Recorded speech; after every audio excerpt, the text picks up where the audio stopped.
All right, all right. What's going on, party people? This your man Grill. All right, this great Monday morning out here knocking things out. Just finished a quick sellers.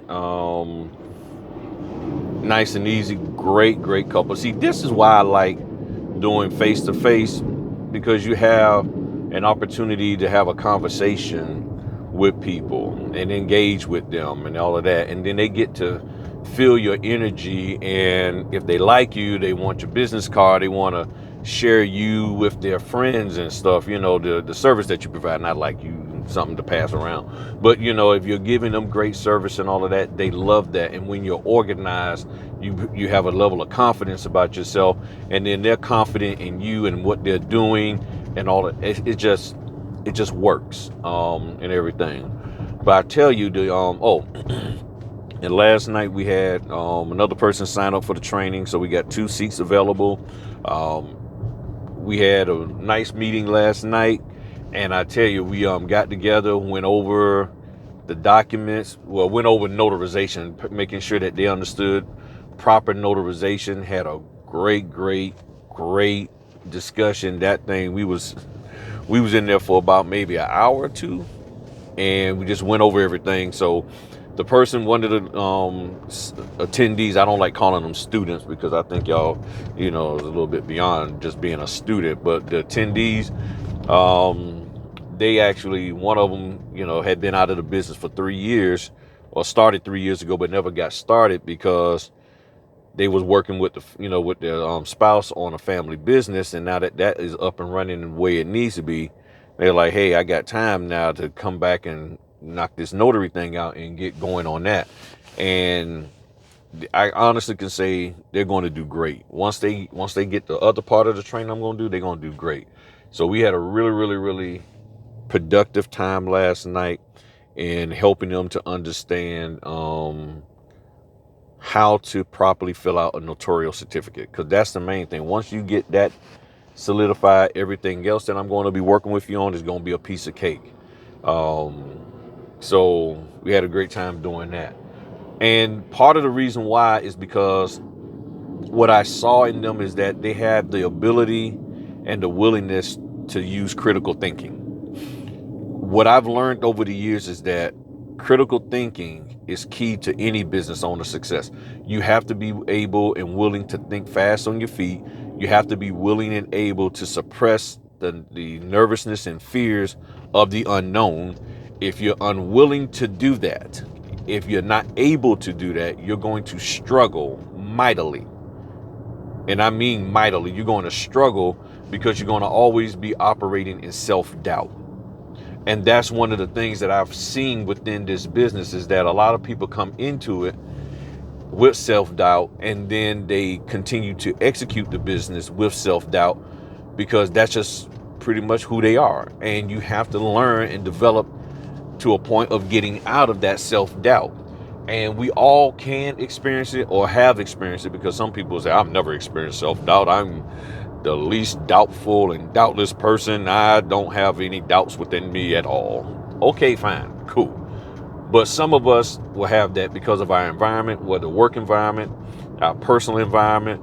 We have that, stuff that we see on social media that makes us feel bad about who we are as an individual because we didn't grow up a certain way or do this, that, or the other.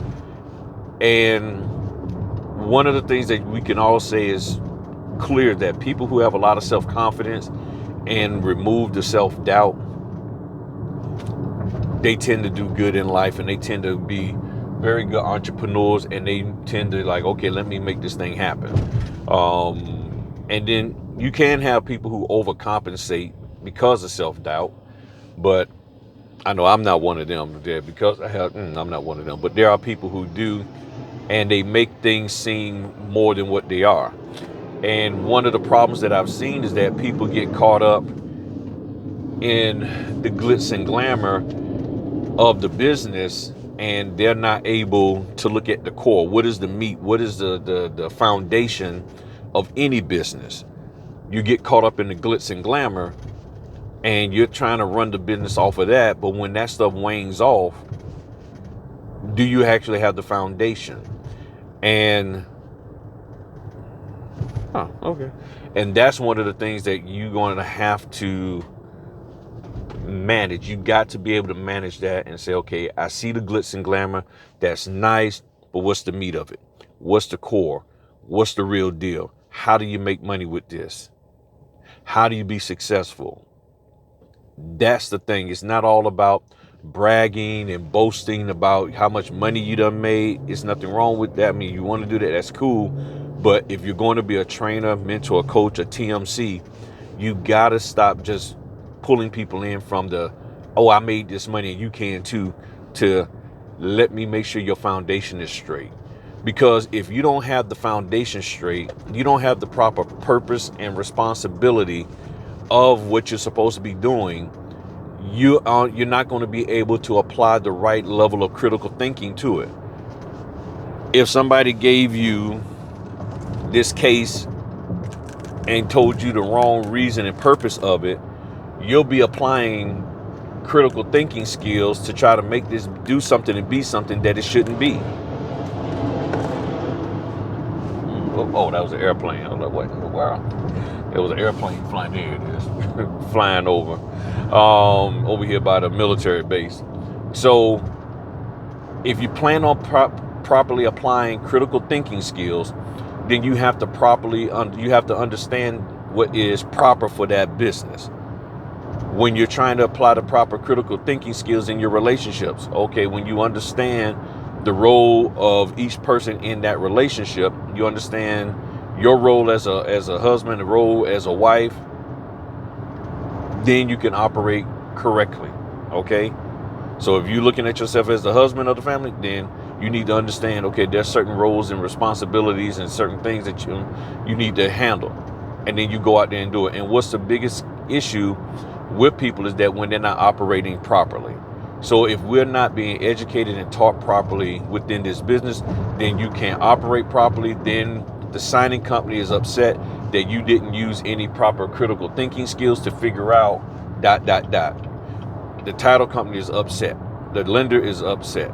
So when I started saying, realizing that I need to put in the proper critical thinking skills, I said, well, I don't know what this business is really all about. Let me learn that. Once I learned what the business is all about, once I understood fully what my role is and my responsibilities, then I had to change the way I was thinking about the business.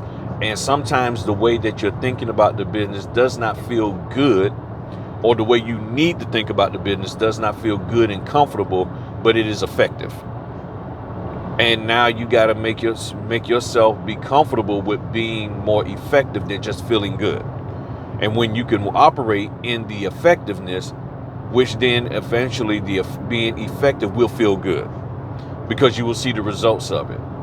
But if you just like, I just got to feel good, I just got to feel a certain way, even though it's wrong what I'm doing, then I ain't got nothing for you. I have nothing for you whatsoever. So if you're planning on being successful in any business relationship, in any endeavor whatsoever, even at your W-2, you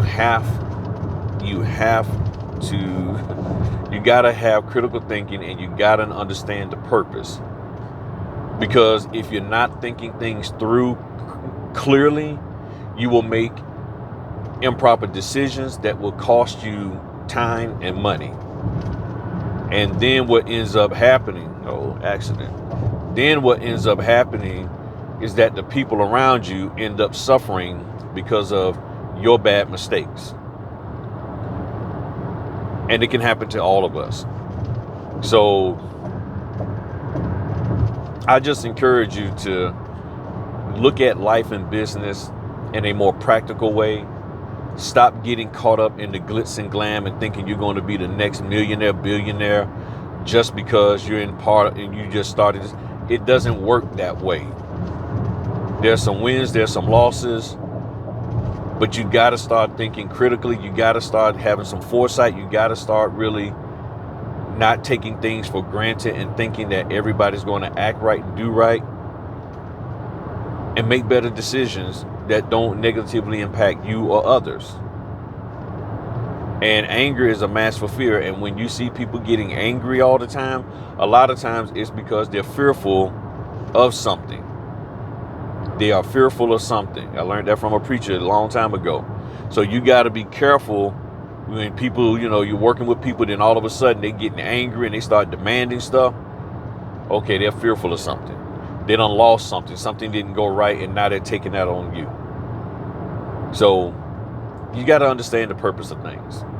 And you need to take time out and really think about this notary business.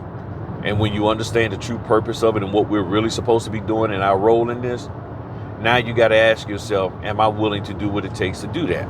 Not about making money. Just, can I be disciplined to do what a notary is supposed to do on a consistent basis? If the answer is yes, now you start thinking about, okay, how do I make money doing it? But what a lot of you are doing is trying to figure out how to make money, but you don't understand what it takes to be a notary. So because you don't understand what it takes to be a notary, you're struggling making money.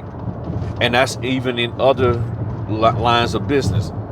You don't understand what it really means to be in that line, that industry or that line of business.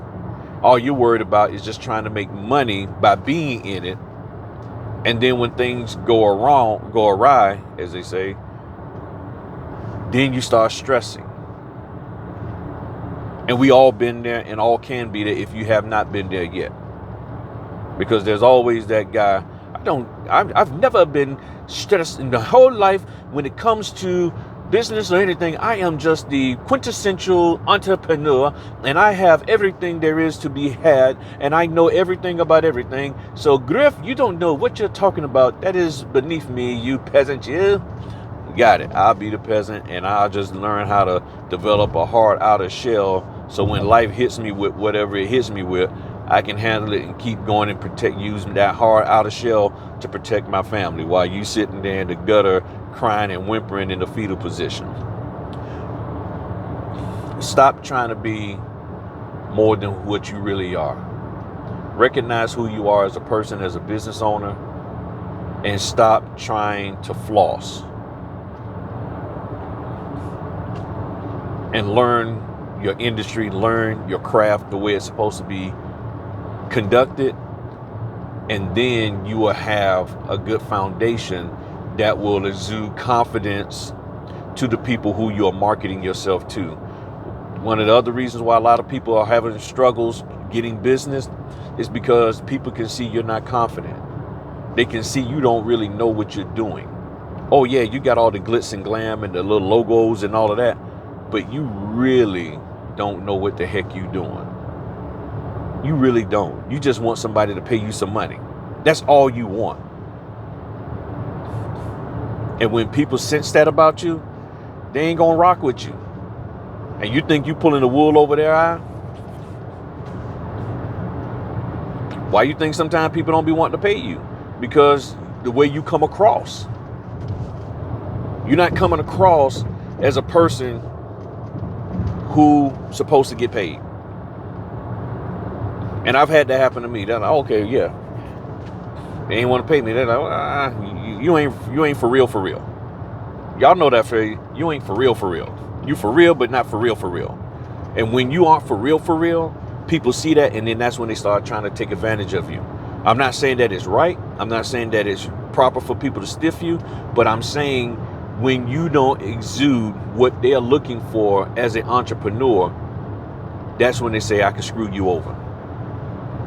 And when you come across, and it's not about being angry and cussing people out, but when you come across with the confidence that you're supposed to have because you understand what you're doing, they have no reason. They like, no, we're going to pay you. We're going to do you right. That's what I've learned in this life and in this business and in all businesses. Now, y'all correct me if I'm wrong, but I'm telling you, get it right and everything else will flow for you in your life. All right. Talk to y'all later. Peace.